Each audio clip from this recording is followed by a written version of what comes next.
Chaque clic, c'est un instant brillant. Les dividendes viennent m'en Si j'ai voulu lancer cette stratégie dividende aussi sur mon assurance vie, c'est pour en fait avoir une stratégie dont je n'ai pas besoin de me soucier. N'oubliez pas que c'est l'argent qui doit travailler pour vous et non pas vous qui devez travailler pour votre argent. Et en fait, cette stratégie, une fois qu'elle est en place, entre guillemets, même si de temps en temps j'ai des petites choses à surveiller ou je peux faire des versements ou des arbitrages, c'est de plus m'en soucier avec le principe d'intérêt composé, parce qu'en fait, les dividendes vont se réinvestir automatiquement dans des nouvelles actions qui vont générer elles-mêmes des dividendes en augmentation. Les dividendes en plus sont croissants sur la plupart de ces actions avec une renta tout à fait satisfaisante. Et donc en fait l'idée c'est limite de plus regarder et au bout de 8 ans de voir ce que la magie de la boule des effets des intérêts composés aura produit à ce moment-là. Et puis sur une stratégie comme ça, au moins on profite de la vie parce que là tu vois par exemple je peux tranquillement aller, lorsque j'ai pas de swing trading à faire, je peux aller tranquillement aller me promener et me baigner aux étangs. Tranquillement, c'est calme, tu es dans la nature, tu penses à autre chose et pendant ce temps-là ton argent est en train de fructifier tranquillement sur ton assurance vie et en plus surtout sans fiscalité et ça c'est juste génial. Alors, on commence par le Cardano qui est dans un range en fait entre les deux bornes que je viens de délimiter ici, la borne supérieure qui est la résistance et la borne inférieure qui est le support. Et on voit qu'on est sur la 1, 2, 3e semaine consécutive où le support a été vraiment à niveau, où il y a eu des mèches et donc des rachats pile poil dessus. Et là, on est en train de consolider tranquillement aux abords de ce support. Donc là, on est potentiellement encore dans une zone d'achat. Donc moi, j'ai pris une position là où il y a le 0, c'est mon niveau d'entrée, vous voyez ici. Donc ça, c'est mon niveau d'entrée. On verra si ça sera gagnant, ça peut être perdant. Le risque est donc maîtrisé dans ce cas-là. Et si c'est gagnant, en fait, si on perd 1, vous voyez que pour rejoindre la résistance, on peut gagner 4 ou 5 fois ce qu'on risque. Donc statistiquement, eh bien, il y a plus de potentiel de gain que de perte. Donc c'est pour ça que j'ai tenté un trade sur le Cardano. Sentiment de marché sur le Bitcoin. Le Bitcoin est toujours dans ce grand canal haussier ici à long terme. Donc vous voyez qu'on a une résistance au sein de ce canal, donc cette tendance haussière. On peut très bien d'ailleurs rebaisser vers le support sans que ça change quoi que ce soit à la tendance haussière sur le long terme sur le Bitcoin. Donc c'est un natif qui est extrêmement recherché. Vous le savez, les institutionnels sont en train de l'adopter de plus en plus, ainsi que les entreprises qui en accumulent de plus en plus, comme MicroStrategy, qu'on va les voir ensuite d'ailleurs. Et le Bitcoin, voilà, c'est en train de former ici un beau niveau de résistance qui a tenté, je pense, de le casser. Voilà, si on va aller voir ici un petit peu en journalier, on a tenté de casser ce niveau, mais à chaque fois on rebascule en dessous. Donc pour l'instant, c'est pas encore validé la cassure de ce niveau psychologique de valorisation des 110 000 sur le Bitcoin. La fameuse entreprise de Michael Saylor, MicroStrategy, est toujours dans un puissant marché haussier. Donc là, pareillement, on a eu un range ici market qui a été cassé par le haut. Donc ça, nous, on avait pris avec nos élèves ce trade-là. On l'avait acheté un petit peu plus bas ici dans ces zones-là et on a bénéficié de la hausse. Alors, je ne sais plus quand est-ce qu'on avait vendu pour être franc avec vous, mais bon, peu importe. En tout cas, là, on a une nouvelle pattern qui est en train de se construire. On voit qu'il y a un niveau psychologique encore, là où j'ai tracé la résistance en rouge. Donc là, on va essayer de travailler ce niveau encore un petit peu, je pense, quelques semaines. Mais en tout cas, dès que ça casse par le nord, potentiellement on risque d'avoir encore une belle impulsion haussière sur MicroStrategy. Donc ça fait partie des positions chaudes à surveiller. Et enfin, on va terminer ce point crypto avec Gala qui ici aussi sur un gros niveau de support. Donc là, potentiellement, on est dans un range sur Gala. Vous voyez qu'on fait un peu le yo-yo. C'est ce qu'il faut voir et un yo-yo avec de moins en moins de potentiel. Mais là, il y a toujours quand même du potentiel de rebond. Donc ça peut être intéressant aussi à jouer pour ceux qui veulent mettre une petite cartouche. Alors c'est pas un conseil. Donc écoutez pas, prenez pas ce que je dis pour un conseil d'achat parce que j'ai aucune idée de ce que fera Gala. Mais c'est un petit peu comme l'autre que je vous ai présenté tout à l'heure, il y a du potentiel en tout cas dessus. On termine ce point crypto avec l'indice Overs. Donc là, on a ici une grande tasse avec un double bottom. Donc là, pour moi, la vision que j'ai sur Over, c'est toujours ce grand canal haussier aussi à long terme. On est plutôt sur la partie basse de ce canal. Donc là, on voit que les altcoins, elles sont pas très bien valorisées en réalité. Elles sont même, elles sont faiblement valorisées. Et il y a un potentiel énormissime. Alors pour ça, il faudrait déjà qu'on entame un rebond pour rejoindre la résistance vers le nord. Déjà pour que nos positions en profitent et puis que on ait un sentiment de marché beaucoup plus positif sur le marché crypto. Il y aura de plus en plus de gens qui vont se réintéresser aux crypto. Et puis surtout, c'est quand on va casser cette résistance en bleu, ce niveau psychologique encore une fois, lorsqu'on va le péter par le nord, c'est là qu'on va avoir aussi un potentiel de gros décalage très important. Et je pense que là, on va avoir tout le monde qui va se mettre à parler des crypto-monnaies à ce moment-là. Donc pour l'instant, voilà, on en est encore loin, on est plutôt en bas. Mais on peut avoir ce rebond qui se fait dans les prochaines semaines durant l'été. C'est tout à fait possible.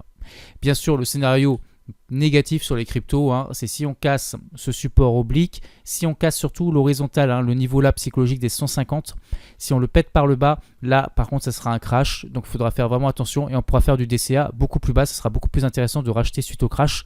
Mais bon, pour l'instant on en est loin, on n'a même pas cassé l'oblique, donc alors l'horizontal, on a encore de la marge.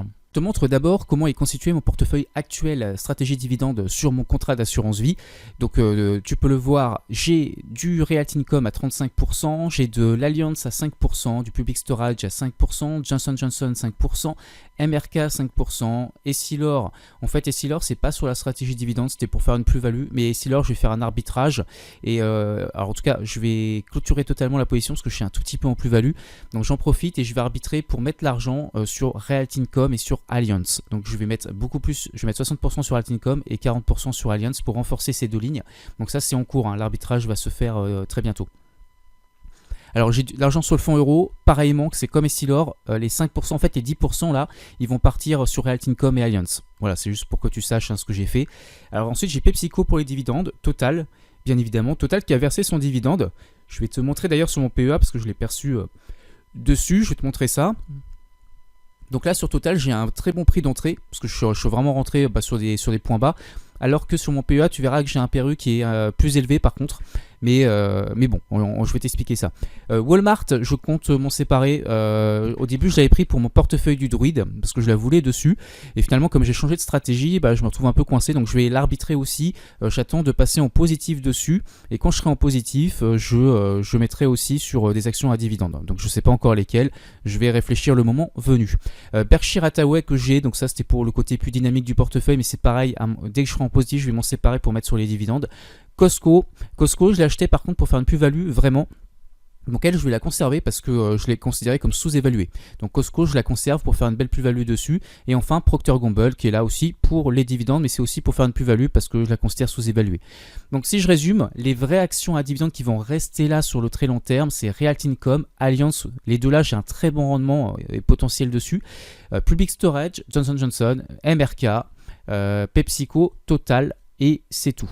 Voilà, pour faire le petit point ici sur mon portefeuille dividende.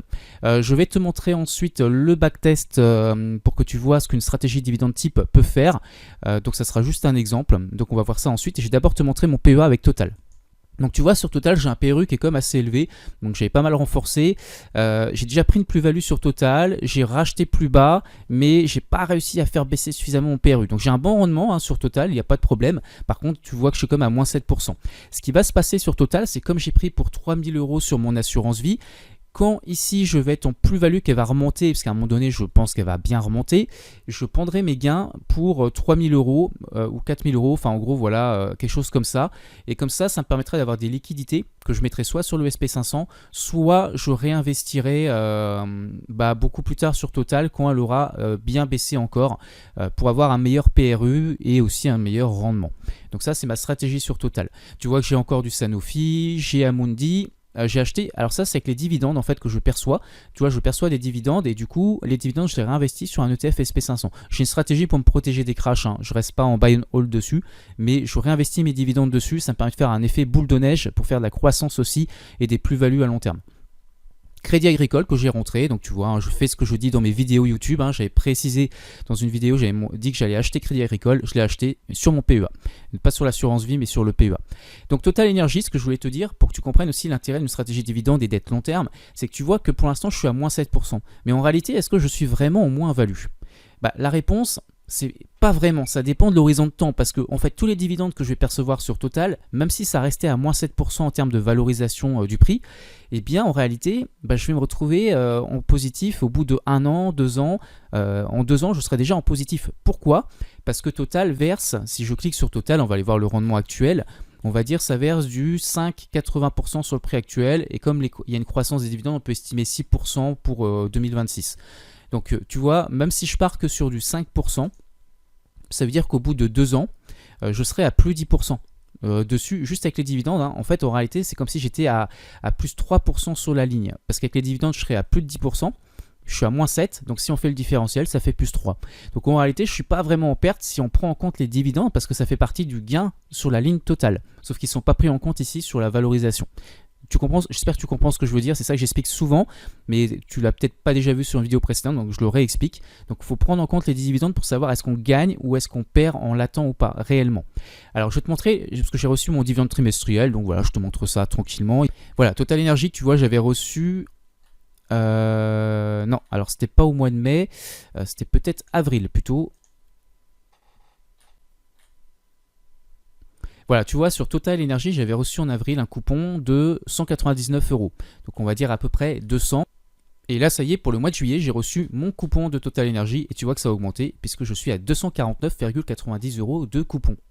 Et je le rappelle, c'est des dividendes qu'on perçoit trimestriels. Donc en fait, on reçoit ça 4 fois dans l'année, si j'estime ça comme ça.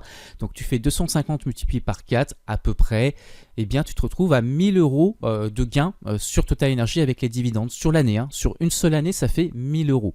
Donc si je reviens ici sur mon PEA, pour que tu comprennes avec l'illustration, donc je perçois 1000 € de dividendes et je suis à moins 1240. Donc tu vois, c'est-à-dire que juste avec une seule année de détention de Total Energy, en réalité, c'est comme si je perdais actuellement, sur le prix actuel, que 240 €. Puis sachant que bien sûr, Total Energy peut remonter à un moment donné et repasser en plus-value latente. Donc voilà l'intérêt des dividendes, c'est que non seulement ça peut rembourser ton capital investi sur le très long terme, tant que la société bien sûr continue de verser des dividendes et continue d'avoir une santé financière correcte. Voilà, donc c'est ça tout l'intérêt d'une stratégie dividende. Si tu te demandes ce qu'une stratégie dividende telle que je viens de la construire sur mon contrat d'assurance vie a pu faire dans le passé, eh bien voici le backtest. Donc là, ça va de janvier 2004 à juin 2025. Donc c'est comme sur une période presque pas de 20 ans, de 21 ans même. Donc c'est comme une grosse période. Et tu vois qu'ici, la stratégie a fait plus que le SP500 sur cette période. Alors bien sûr, c'est extrêmement variable cette performance. Ça peut être beaucoup moins, ça peut être du 7, du 8, du 9%. Ça dépend des actions que tu mets. Donc moi, c'est vraiment là par rapport à la pondération que j'ai choisie, par rapport aux actions que j'ai prises. Mais j'aurais très bien pu prendre un autre portefeuille dividende qui aurait fait une performance différente. C'est ça que je voulais préciser. En tout cas, mes actions, si je l'avais mise en place en 2004, eh bien j'aurais fait 10,78%, soit plus que le SP500. Mais surtout, ce qui est extrêmement intéressant, c'est que durant le pire crash, entre guillemets, de cette période-là, c'est-à-dire le crash de 2008, la crise des subprimes, eh bien j'aurais eu un drawdown de seulement moins 37%. Ça veut dire en fait, si tu achètes au pire moment, c'est-à-dire juste avant le crash, de combien baisse ton portefeuille? Il aurait baissé de moins 37%, alors que le SP500 a perdu 50%. Donc ça a été beaucoup moins volatile. Donc ça reste comme une grosse baisse, on est d'accord, mais ce qui est intéressant, c'est que les dividendes se réinvestissent pendant cette baisse-là. Donc c'est pour ça d'ailleurs, je pense que le drawdown est plus faible à mon avis. C'est parce qu'on a racheté des actions durant la baisse, donc forcément on a fait baisser le prix d'entrée et on a pu retrouver notre prix de revient plus rapidement. Puis surtout les actions à dividendes, elles sont moins volatiles durant les grosses crises que les techs, etc. Puisque c'est des actions value, c'est des grosses entreprises et les gens se réfugient un peu dessus. Voilà, donc tout ça, ça explique ce drawdown qui est beaucoup plus faible. Donc du coup, vous voyez que si on partait sur un capital de 10 000, eh bien on arrive à la fin à 90 000 au bout de 20 ans. Donc c'est énorme, ça veut dire qu'on a fait x9. Donc, ce qui est intéressant aussi, c'est qu'en faisant 10% par an, ça veut dire qu'en moins de 10 ans, en tout cas, on aurait doublé notre capital. Donc, ça veut dire qu'on aurait investi une somme et juste avec les dividendes et bien sûr la valorisation des actions, eh bien, on aurait remboursé cette somme. C'est comme si on avait fait un crédit immobilier, par exemple, ou un crédit bancaire, et qu'on avait remboursé le crédit avec les dividendes perçus plus la valorisation des actions. Je ne sais pas si tu vois ce que je veux dire. C'est en gros... Au bout de 8 ans, tu investis 10 000 €, et tu te retrouves avec 20 000, tu as gagné 10 000. Donc en fait, c'est comme si ça avait remboursé ton investissement de départ. Et limite, tu peux même laisser que tes gains, retirer les 10 000 que tu avais mis au départ, tu les récupères et tu laisses t'investir uniquement les gains que tu as fait au bout de 8-10 ans. C'est-à-dire du coup 10 000 aussi. Et tu repars comme ça, mais avec de l'argent gratuit. Donc voilà, j'espère que tu as compris un petit peu l'idée que je voulais mettre derrière tout ça.